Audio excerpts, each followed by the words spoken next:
तो आज हमारी प्रश्नावली है 6। कक्षा 10 की प्रश्नावली 6 है। नाम है प्रश्नावली का त्रिकोणमितीय अनुपात, ट्रिग्नोमेट्री रेशियो। अब इसमें क्या होता है, ये वैसे तुम 9th क्लास में शायद देख के आए होंगे। इसका छोटा सा रूप, इसमें 6 अनुपात होते हैं। पहला क्या होता है, साइन थीटा। अगला होता है क्या, कॉस थीटा। अगला होता है क्या, टेन थीटा। अगला होता है कॉट थीटा। पहले सेक को लिख लो, सेक थीटा। अगला cot theta, cosec theta. Theta बोलते हैं इसे, थीटा। अब मैं इसमें यहाँ पर साइन के आगे ये नहीं लगाऊं थीटा, मतलब कोई भी वैल्यू यहाँ पे मैंने कुछ नहीं लिखा तो साइन का यहाँ पर कोई भी मतलब नहीं होता है, इसलिए थीटा को साथ में लिखना इसमें जरूरी है। अब ये देखना है कि ये सब त्रिकोणमितीय अनुपात हम किस त्रिभुज में देखते हैं, तो ये ध्यान रखना हमेशा हम इसको देखते हैं किस त्रिभुज में, समकोण त्रिभुज में। मतलब कि हमें यदि इन सबका किसी का भी मान देखना है तो हम उसके लिए कौन सा त्रिभुज देखते हैं, समकोण त्रिभुज। क्या देखते हैं, समकोण त्रिभुज। जैसे मैंने तुम्हें ये दे दिया कोई, ये दे दिया कोई 90 डिग्री का, ये ले लिया ए बी सी। यहाँ पे कोण बी क्या ले लिया मैंने, 90 डिग्री, मतलब समकोण त्रिभुज। और यहाँ ले लिया मैंने कोण, माना कि ये सी थीटा ले लिया, जहाँ पे थीटा क्या है, न्यून कोण है। क्या है थीटा, न्यून कोण। अब ये तो हमें पता है ये 90 का, तो ये थीटा दोनों न्यून कोण हो गए क्या नहीं। तो अब इसमें तुम्हें ये चीज क्लियर करके देगा वो कि कोण यहाँ पर सी न्यून कोण है या फिर कोण ए न्यून कोण है। और वो किसी को ना दे तो तुम किसी को भी ले सकते हो, इससे कोई फर्क नहीं पड़ेगा। और जैसे मैंने यहाँ पे लिया है, माना कि ये थीटा सी है, सी वाला कोण है ना, वो थीटा है। तो यहाँ पर हमें जो भी कुछ वैल्यूज देखनी है वो इसी के रेस्पेक्ट में देखनी है। जैसे ये sine theta, cos theta, tan theta, इन सबके त्रिकोणमितीय अनुपात को देखते हैं हम। तो साइन थीटा बराबर तो क्या होता है, साइन थीटा बराबर होता है लंब बटे कर्ण। ऐसे ही सारी वैल्यूज होती है, तो मैं इनको ऐसे बताती हूँ कि इसमें लंब किसको मानते हैं और कर्ण किसको मानते हैं।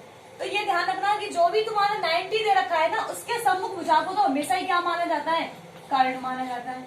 जो भी 90 डिग्री की सम्मुख भुजा है उसको तो हमेशा ही क्या मानोगे तुम, कर्ण मानोगे। और जो भी तुम्हें न्यून कोण दे रखा है, मतलब यहाँ पे सी न्यून कोण दे रखा है थीटा, तो इसके सम्मुख जो भुजा होगी ना उसको ही क्या कहा जाएगा, उसको कहेंगे क्या, लंब। और जो शेष भुजा है उसको क्या कहेंगे हम फिर, आधार। तो इसको ध्यान रखना, जो भी 90 डिग्री के सम्मुख भुजा है उसको तुम क्या कहते हैं, कर्ण। और जो भी न्यून कोण के सम्मुख भुजा है उसको क्या कहोगे, लंब। और जो शेष बची है उसको क्या कहते हैं हम, आधार।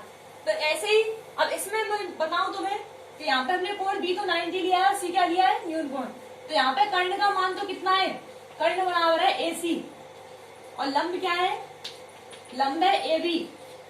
और आधार क्या है, BC। अब इसी को मैं यदि चेंज कर देती कि कोण सी को मैं न्यून कोण ना ले करके मैं कोण ए को न्यून कोण लेती, यहाँ तो हमने कोण सी न्यून कोण लिया है। अब की बार ये तो कब है, ये स्थिति जब है जब कोण बी तो क्या लिया है हमने 90 डिग्री और कोण सी क्या लिया है हमने, न्यून कोण। होने को तो दोनों ही न्यून कोण है, पर हमने लिया कौन सा है वो ध्यान रखना है, वो हमने लिया है सी। अब इसी की जगह मैं ले लेती दोबारा में दूसरी कंडीशन में, मैंने लिया होता कि कोण बी तो किसका ही है, 90 डिग्री का ही है, और कोण सी की जगह हमने कोण ए को लिया होता क्या, न्यून कोण। तो ये ध्यान रखना है कि इसमें लंब क्या होगा, कर्ण क्या होगा, आधार क्या होगा। तो ये तो बात क्लियर है कि 90 डिग्री के सम्मुख भुजा हमने कर्ण मानी है, तो AC तो हमारा क्या ही होगा, पहले जो पहले था क्या, कर्ण। तो अब भी क्या होगा, ये कर्ण। AC तो हमारा क्या होगा, सीधा कर्ण ही होगा। अब हमने माना है किसको, ए को न्यून कोण माना है, और न्यून कोण के सम्मुख भुजा को ही हम क्या बोलते हैं, लंब बोलते हैं। तो यहाँ पे BC क्या होगा, फिर BC होगा क्या, लंब। और जो शेष संख्या, शेष रेखा बची है, शेष भुजा बची है, उसको हम क्या कहेंगे, AB बराबर आधार। तो इसको ध्यान रखने की सख्त जरूरत है कि हमने न्यून कोण कौन सा लिया है। दोबारा देख लो, यदि मैं कोण बी को 90 ले लेती हूँ और कोण सी और ए ये दोनों न्यून कोण ही बचेंगे होने को, तो पर हमने इसमें लिया कौन सा उसको देखना है। तो मैंने यहाँ पर कौन सा लिया है, पहले कोण सी को न्यून कोण लिया है, तो कोण सी के न्यून कोण होने के रेस्पेक्ट में कोण ए भी, भुजा ए भी क्या होगी हमारी, लंब। भुजा ए भी लंब होगी। और 90 डिग्री के सम्मुख भुजा हमेशा कर्ण ही होती है, जो शेष है वो क्या होगी, आधार। और दूसरी स्थिति में हमने कोण बी को तो 90 डिग्री का लिया है, कर दिया आपकी बार न्यून कोण। तो कोण ए के समभुजा क्या होगी हमारी लंब बीसी, और एसी क्या होगा कर्ण, और ए भी क्या होगा इसके लिए आधार। तो ये ध्यान रखना कि तुम्हें इसमें लंब कौन सा होता है और आधार कौन सा होता है। तो इसके लिए मैं तुम्हें बताऊं कि जो भी ये साइन कोस टेन है इनके लिए लंब बटे आधार लंब बटे कर्ण ऐसा कुछ किस प्रकार से होते हैं। तो देखो साइन में हमेशा देखते हैं हम किसी भी त्रिभुज में, तो साइन के लिए होता है क्या लंब बटे कर्ण, ये तो साइन में होता है। अगला है कॉस में, कॉस में होता है आधार बटे कर्ण, और टेन में होता है क्या टेन में होता है लंब बटे आधार। अगला टेन, टेन के बाद है क्या सेक थीटा, सेक में क्या होता है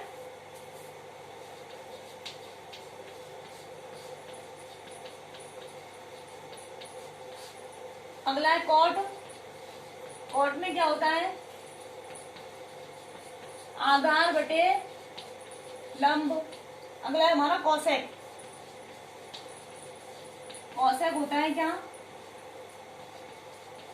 कर्ण बटे लंब। अब इनको ध्यान रखने के लिए एक शॉर्ट ट्रिक भी बताते हैं। साइन थीटा में होता है लंब बटे कर्ण, कॉस में आधार बटे कर्ण, टेन में लंब बटे आधार, सेक में कर्ण बटे आधार, और कॉट में आधार बटे लंब, और कॉसेक में कर्ण बटे लंब। ये हमने वैसे भी पढ़ा है, क्या बोलते हैं इसको लाल बटे कक्का के रूप में पढ़ते हैं इसको। यहाँ पे सबसे पहले क्या लिखते हो साइन थीटा, यहाँ लिखते हो क्या कॉस थीटा, यहाँ लिखते हो क्या टेन थीटा, यहाँ पर कॉट थीटा, यहाँ सेक थीटा, यहाँ कॉसेक थीटा।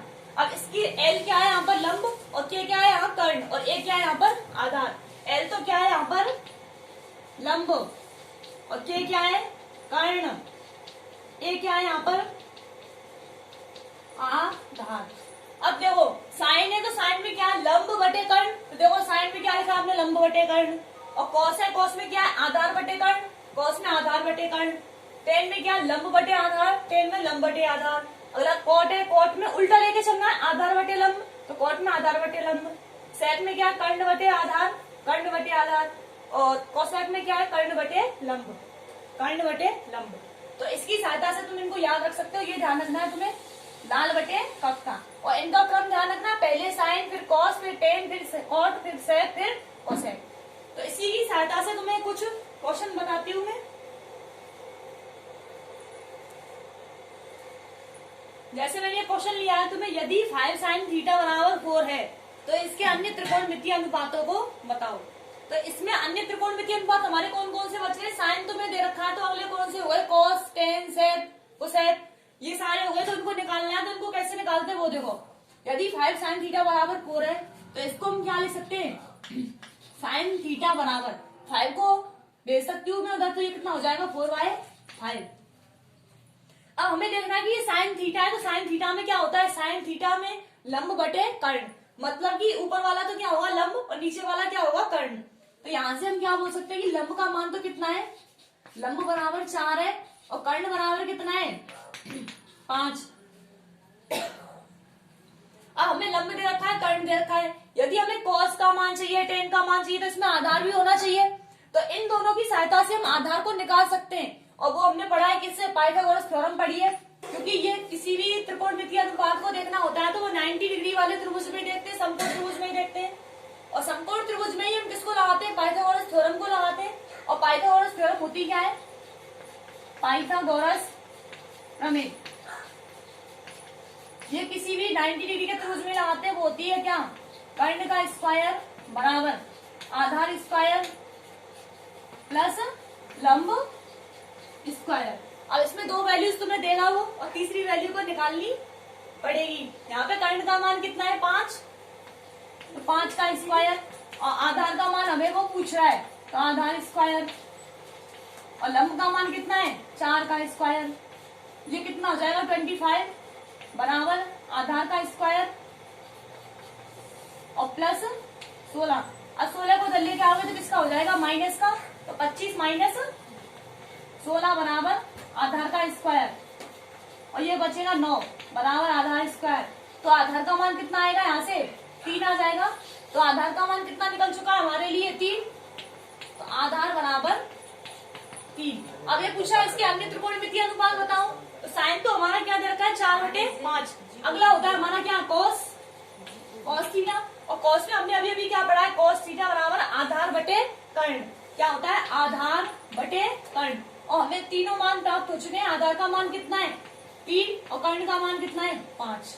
तो कॉस थीटा कितना होगा, 3/5। अगला है टेन थीटा। टेन थीटा क्या होता है, लंब बटे आधार, L/A। लंब का मान कितना है, 4, आधार का मान कितना है, 3। तो ये किसका मान हो चुका है, टेन का। अगला चाहिए हमें कॉट का। कॉट क्या होता है, टेन का उल्टा ही होता है एक प्रकार से, आधार बटे लंब। कितना हो जाएगा, 3/4। अगला है सेक थीटा। सेक थीटा क्या होता है, कर्ण बटे आधार। कर्ण का मान है 5, आधार का मान है कितना, 3। अगला है कोसेक। ये क्या होता है, कर्ण बटे लंब। कर्ण का मान कितना है, 5, लंब का मान कितना है, 4। तो इसी की सहायता से हम क्या निकाल सकते हैं, सभी त्रिकोणमितीय अनुपातों को निकाल सकते हैं। तो जो भी तुम्हें 2 वैल्यूज दे रखी है उसकी सहायता से पहले पाइथागोरस थ्योरम लगानी है, तीसरी चीज को निकालना है। और तीसरी चीज निकलने के बाद में हम जो भी त्रिकोणमितीय अनुपात निकालना चाहे वो निकाल सकते हैं। अब देखिए आगे, जैसे हमने अभी अभी पढ़ा था, लाल बटे कक्का। अब ये क्या माना था हमने, साइन थीटा। अगला क्या लिया था, कॉस थीटा। अगला लिया था क्या, टेन थीटा। अगला कॉट, यहाँ सेक, और ये क्या, कोसेक थीटा। तो यहाँ से एक चीज पता चलती है कि साइन थीटा बराबर तो क्या है हमारा, लंब बटे कर्ण। और देखो कोसेक थीटा बराबर क्या है, कर्ण बटे लंब। मतलब कि साइन और कोसेक दोनों आपस में कैसे अपोजिट है, क्योंकि इसमें तो क्या आ रहा है, लंब बटे कर्ण, और कोसेक में क्या आता है, कर्ण बटे लंब। इसी प्रकार से कॉस में आता है आधार बटे कर्ण, और सेक में क्या आता है, कर्ण बटे आधार। मतलब ये दोनों एक दूसरे के अपोजिट है। ऐसे ही टेन में लंब बटे आधार आता है, कॉट में आता है आधार बटे लंब, एक दूसरे के विपरीत है ये। तो इसमें हम क्या बोल सकते हैं कि साइन थीटा है ना, साइन थीटा को हम 1/कोसेक भी कह सकते हैं, क्योंकि एक दूसरे के ऑपोजिट है। तो इसको क्या बोल सकते हो, 1/कोसेक। इसी प्रकार से कॉस को क्या बोल सकते हो, 1/सेक थीटा। ऐसे ही टेन को क्या बोल सकते हो, 1/कॉट थीटा। ऐसे ही सेक को कह सकते हो 1/कॉट को, 1/टेन थीटा। ऐसे ही सेक को 1/कॉस थीटा, और कोसेक को 1/साइन थीटा। मतलब कि यदि तुम्हें साइन का मान पता है तो किसका मान निकाल सकते हो, कोसेक का। साइन का जो होगा उसको क्या कर दो, ऊपर का नीचे, नीचे का ऊपर, मतलब अंश का हर, हर का अंश। ऐसे ही कॉस का पता है तो किसका निकाल सकते हो, सेक का। टेन का पता है तो किसका निकाल सकते हो, कोट का। और इसी की सहायता से एक और रिलेशन आता है इनमें, एक और संबंध आता है, वो देखो। यदि मैं साइन और कोसेक को गुणा कर दूं, साइन और कोसेक को गुणा कर दूं, तो इनका मान कितना आता है, हमेशा ही 1। क्योंकि साइन में तो क्या होता है हमारा, लंब बटे कर्ण, और कोसेक में क्या होता है, कर्ण बटे लंब। दोनों आपस में कैंसिल आउट, तो कितना आ जाएगा फिर, 1। तो यदि साइन में कोसेक को क्या करते हैं, गुणा करते हैं, तो कितना आ जाएगा, 1। ऐसे ही यदि कॉस को और सेक को गुणा करते हैं तो भी कितना आएगा, 1। ऐसे ही यदि टेन और कॉट को गुणा करते हैं तो वो भी कितना आ जाएगा, 1। और ये ध्यान रखना कि हमारा ये टेन होता है, टेन को हम क्या लिख सकते हैं, टेन थीटा को लिख सकते हैं साइन थीटा बटे कॉस थीटा। अब वो देखना क्यों, क्योंकि साइन में तो क्या होता है हमारा लंब बटे कर्ण, और कॉस में क्या होता है आधार बटे कर्ण। हमें पता है पहली गुणा होती है चौथी से और दूसरी तीसरी से। तो यहाँ पे क्या ले सकते हो, L इंटू के और K इंटू ए। के से के कैंसिल, कर्ण से कर्ण कैंसिल, तो कितना बचेगा, लंब बटे आधार। और हमें पता है लंब बटे आधार क्या होता है, टेन। तो लंब बटे आधार, तो टेन को क्या बोल सकते हो, साइन बटे कॉस। इसी तरह से कॉट को क्या कह सकते हो तुम, कॉट को कह सकते हैं कॉस बटे साइन। तो ये ध्यान रखना, ये हमें आगे काम आएंगे। दोबारा देख लो, साइन को क्या लिख सकते हो, 1 बटे कोसेक, कॉस को 1 बटे सेक, टेन को 1 बटे कॉट, कॉट को 1 बटे टेन, सेक को 1 बटे कॉस, कोसेक को 1 बटे साइन। ऐसे ही sine theta into cosec theta करोगे तो एक आएगा, cos theta into sec theta करोगे तो भी एक, tan theta into cot theta करोगे तो भी एक, और टेन थीटा बराबर क्या बोल सकते हो, साइन थीटा बटे कॉस थीटा। ऐसे ही कॉट थीटा बराबर क्या बोल सकते हो, कॉस थीटा बटे साइन थीटा। अगला है हमारा 0 से 90 डिग्री तक के त्रिकोणमितीय अनुपात। मतलब कि हमें देखना है 0 डिग्री पर किसका कितना मान होता है, 30 डिग्री पर किसका कितना होता है, 45 पर, 60 पर और 90 पर। तो इसको देखने के लिए हमें क्या करना है वो देखो। सबसे पहले तुम्हें ये मानो कि ये याद करनी है, और इसको याद करने का मैं तुम्हें सीधा तरीका बताती हूँ, वो देखना तुम्हें। सबसे पहले तुम्हें इसमें लिखना है, ये मान लो कि तुम्हें 0 से, और गिनती लिखो, 0 फिर 1 फिर 2 फिर 3 और फिर 4 रख दिया। अब ये तुम्हें मैं इसको याद करने का तरीका बता रही हूँ, साथ ही ये देखना है। अगला कि इसमें तुम्हें 4 के भाग देने, सब में 4 का भाग दे दिया, सब में दे दो, इसमें दे दिया और इधर इसमें दे दिया, सब में 4 का भाग दे दो। ये याद करने का तरीका है, ये मानना है तुम्हें याद हो जाए सीधा तो सीधा कर लेना, और नहीं मैं तरीका तो तुम्हें बता ही देती हूँ। 0/4, 1/4, 2/4, 3/4, 4/4, और जो हल हो रहा है उसको हल कर लो। ये हो रहा है तो उसको क्या बोल सकते हो, 1/2। अब जो भी तुम सबसे पहले गिनती लिखना है, फिर 4 का भाग देना, फिर इनका सबका अंडर रूट लेना है, तुम्हें वर्गमूल लेना है। तो इसका 0 में तो किसी भी चीज का भाग दे लो, क्या आएगा हमारा 0 ही आएगा, और 0 का अंडर रूट करोगे तो भी 0 ही आने वाली है। तो यहाँ पे तो हमारा क्या रहेगा, केवल 0। अब यहाँ अंडर रूट ले लेते हैं, तो बताओ कितना आ जाएगा, 1/2, क्योंकि 1 का अंडर रूट है और अंडर रूट 4 का अंडर रूट कितना होता है 2, तो 4 ही हो गया। फिर इसका अंडर रूट लेना है, तो 1 का तो कितना हो जाएगा 1, और 2 का कितना हो जाएगा अंडर रूट 2, और यहाँ पे ऐसे 3 का तो क्या हो जाएगा अंडर रूट 3, और 4 का कितना हो जाएगा 2, और यहाँ 4/4 को क्या बोल सकते हो 1, और 1 का अंडर रूट लोगे तो भी कितना आएगा 1।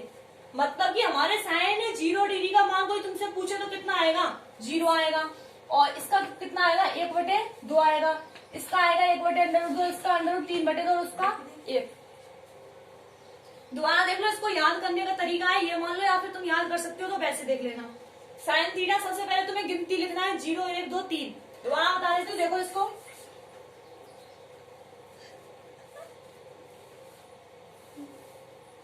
याद करने का तरीका याद हो जाएगा इससे। पहले 0 फिर 1 फिर 2 फिर 3 और फिर 4, सब में 4 का भाग दे दो। यहाँ तो आएगा कितना 0, यहाँ आएगा 1/4 ही आएगा, यहाँ 1/2 और यहाँ पर 3/4 ही आएगा, यहाँ पे कितना आएगा 1। अब इन सब का लेना है तुम्हें अंडर रूट, इसका अंडर रूट लोगे, 0 का अंडर रूट लोगे तो 0 ही रहेगा 0, इसका अंडर रूट लोगे ये कितना हो जाएगा 1/2, इसका अंडर रूट लोगे तो 1 का अलग से 1 और अंडर रूट 2 हो जाएगा ये, और ये हो जाएगा अंडर रूट 3/√4 का कितना बनेगा 2, और 1 का तो 1 ही रहेगा। तो हमें पता है साइन थीटा का कितना मान आया 0, और साइन 30 का मान कितना है 1/2, साइन 45 का है 1/√2, साइन 60 का आया अंडर रूट 3/2, और 90 का कितना आया 1। तो मैं इनको लिख देती हूँ सीधा ही, इसका कितना है 0, तो इसका आया है कितना 0, इसका आया 1/2, इसका कितना आया हमारा 1/√2, इसका आया अंडर रूट 3/2, और इसका कितना आया है 1। पहली लाइन याद हो गई होगी साइन, साइन के लिए ये। अब कॉस का निकालना है, तो कॉस का तुम्हें उधर से लेके चलो, उधर से उठा लो, इसका अपोजिट कर दो बिल्कुल। साइन 90 का शुरू लास्ट में कितना 1, तो यहाँ पे लिख दो कितना 1। अगला कितना अंडर रूट 3/2, अगला कितना होगा यही, तो ये हो जाएगा इधर 1/2 और ये हो जाएगा इधर 0। अब निकालना है हमें टेन का, तो टेन हमें पता है टेन क्या होता है, टेन थीटा बराबर होता है साइन बटे कॉस। मतलब साइन और कॉस को आपस में क्या करना है, डिवाइड करना है। तो साइन का कितना है ऊपर 0, मतलब कि क्या होगा पहले 0/1, और 0 में किसी भी संख्या का भाग दे लो कितना ही आएगा, सीधा ही 0 आएगा, तो ये कितना आ जाएगा 0। यहाँ पे 1/2 में किसका भाग देना अंडर रूट 3/2, 1/2 में किसका भाग देना अंडर रूट 3/2 का, 2 से 2 कैंसिल, तो ये कितना हो जाएगा 1/√3। ऐसे फिर 1/√2 1/√2 दोनों को डिवाइड करोगे कितना आ जाएगा ये 1। और इनको करोगे 2 से 2 कैंसिल हो जाएगा, ये कितना हो जाएगा √3। और 1 में 0 का भाग दोगे तो कितना आएगा अनंत या फिर अपरिभाषित। तो ध्यान रखना tan का निकालना है, tan का निकालने के लिए क्या लगोगे sin बटे cos, मतलब कि sin में cos का भाग देना 0/1 0, ये दे दिया 1/√3 और इसमें 1 उसका √3 उसका अनंत।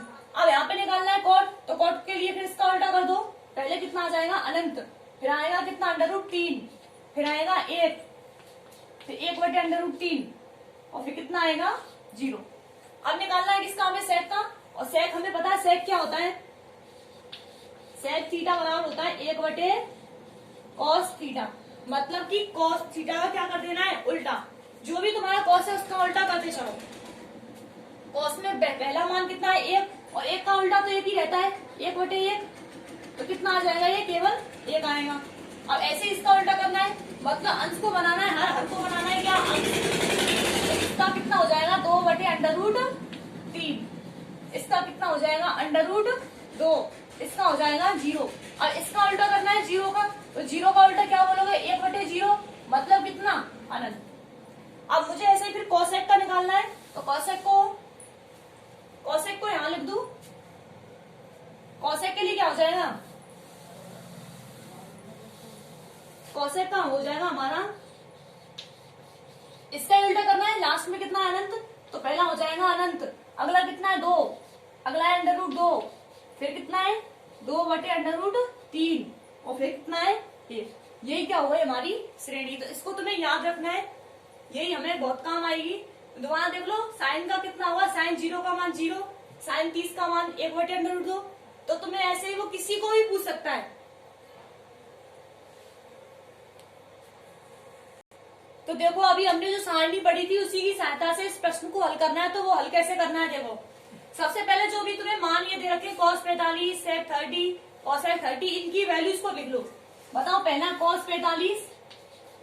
45 का मान देखो ये कितना होता है 1/√2। अगला है sec 30 डिग्री, sec 30 डिग्री का मान कितना होता है, sec 30 डिग्री बराबर 2/√3। अगला कितना है हमारा cosec 30 डिग्री, ये होता है कितना 2। अब इनको इसमें रखना है, इसको हल करना है हमें।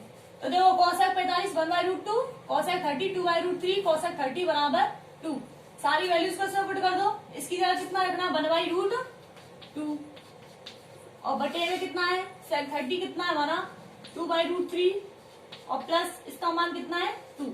अब इसको हल करना है, बताओ ये तो यही रहेगा हमारा 1/√2 बराबर बटे इसके नीचे क्या लगा सकते हो ये, तो एलसीएम कितना आ रहा है इसका √3, √3 का √3 में भाग दोगे एक बार, 1 का गुणा 2 से करोगे तो 2, प्लस 1 का भाग √3 में √3 बार और 2 का गुणा करोगे तो 2/√3।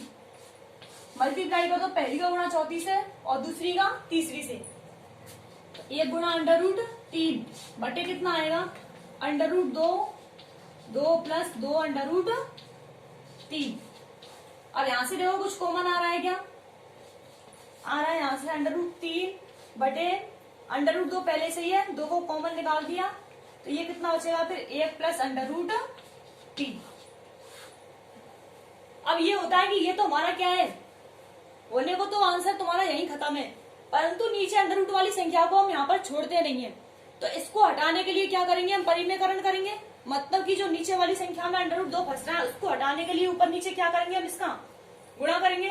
तो यहाँ से फिर √2 है, इसको ऊपर नीचे गुणा करना है हमें, तो ये कितना आ जाएगा √3 गुणा √2। √2 को हटाने के लिए क्या कर रहे हैं परिमेयकरण कर रहे हैं। आंसर तो ये भी सही है, परंतु आंसर ऐसा माना जाता है कि नीचे यदि हर में √ वाली संख्या आती है तो उसको हटाना होता है हमें। तो √2 का गुणा कर दिया, बटे में कितना आएगा 2 और 1 √2 गुणा कर ही रहे दोनों तरफ, तो ये कर दिया और 1 प्लस √3। यहाँ से ये तो कितना हो जाएगा √6 बटे ये कितना हो जाएगा √2 गुणा √2 2 और 2 गुणा 2 कितना हो जाएगा 4 और फिर ये कितना हो जाएगा इधर 1 प्लस √3। अब देखो फिर से यहाँ पे ये फिर से बच रहा है √2 वाली संख्या, तो इसको हटाने के लिए फिर क्या करोगे, इसका मल्टीप्लाई करोगे, और इसको करने के लिए एक प्लस अंडर रूट 3 है तो इसको क्या लेके चलोगे, एक माइनस अंडर रूट 3, क्योंकि परिमेयकरण करते हैं तो साइन चेंज करके तो करते हैं ऊपर नीचे गुणा, तो इसको इधर लिख देती हूँ लोग। तुम एक साथ ही कर सकते हो इनको कि अंडर रूट 2 गुणा किया, उसके साथ ही तुम 1 माइनस रूट 3 का भी ऊपर नीचे गुणा कर सकते हो, पर मैं इसको अलग अलग लिख रही हूँ जिससे तुम्हें समझ में आ जाएगा। ये रूट सिक्स रहने दो। अब हमें इसको हटाना है तो ये क्या हो जाएगा, 1 प्लस रूट 3 है तो ये हो जाएगा 1 माइनस रूट 3, तो इसको लिख दो, कितना हो जाएगा ये 1 माइनस रूट 3, और बटे में कितना चल रहा है 4, और 1 माइनस रूट 3 और 1 प्लस रूट 3, पहला प्लस 1 बाई रूट 3, ऊपर वाला तो यही रहेगा कितना रूट 6 1 माइनस रूट 3, और नीचे क्या है 4 तो 4 ही रहेगा, और ये बन रहा है ए प्लस बी ए माइनस बी, ये क्या होता है ए स्क्वायर माइनस बी स्क्वायर, और ए का स्क्वायर कितना है 1 का स्क्वायर, और माइनस बी का स्क्वायर मतलब अंडर रूट 3 का स्क्वायर, बराबर ये कितना हो जाएगा रूट 6 1 माइनस रूट 3, और नीचे कितना हो जाएगा 4, और ये हो जाएगा कितना 1 माइनस अंडर रूट 3 का स्क्वायर कितना होगा 3 होगा, तो 3 बराबर ये हो जाएगा अंडर रूट 6 1 माइनस रूट 3 बटे 4, और ये कितना हो जाएगा माइनस का 2, और नीचे कितना आएगा फिर रूट 6 1 माइनस रूट 3 तो ऊपर आ गया हमारा, और नीचे आ रहा है माइनस का 8। अब माइनस को तुम हटा भी सकते हो, और ये हटाओ तो ये भी आंसर सही है, तो इस माइनस को यदि मैं हटाऊं तो इधर चिन्ह चेंज हो जाएंगे, जो प्लस वाली है वो माइनस की, और माइनस वाली है वो प्लस की हो जाएगी, तो इसको क्या ले सकते हो अंडर रूट 6, जो प्लस की उसको माइनस की कर दो, माइनस की उसको प्लस की कर दो, तो अंडर रूट 3 किसका हो जाएगा प्लस का, और ये किसका हो जाएगा माइनस का, बटे में कितना चल रहा है 8, तो यही हमारा क्या है इसका आंसर। तो दोबारा देख लो, इसको हल करने के लिए पहले सारी वैल्यूज को रखना है, और नीचे हमारा ये आ रहा है, तो अंडर रूट वाली संख्या को नॉर्मल आंसरों में छोड़ा नहीं जाता है, क्योंकि वो संख्या अपरिमेय सी मानी जाती है, अपरिमेय तो खैर वो भी है, पर इसको देखना, इसको हल ही करते हैं हम, इसको आंसर आधा माना जाता है, तो अंडर रूट 2 को मैंने ऊपर नीचे गुणा कर दिया, उसके बाद में ये टर्म है, इसका भी मुझे क्या करना है परिमेयकरण, तो इसको परिमेयकरण किया तो ऊपर क्या कर दिया साइन चेंज कर दिया, ऊपर नीचे गुणा कर दिया। अब इसको हल किया है, हल करने के बाद में कितना आया रूट 6 इंटू रूट 3 माइनस 1,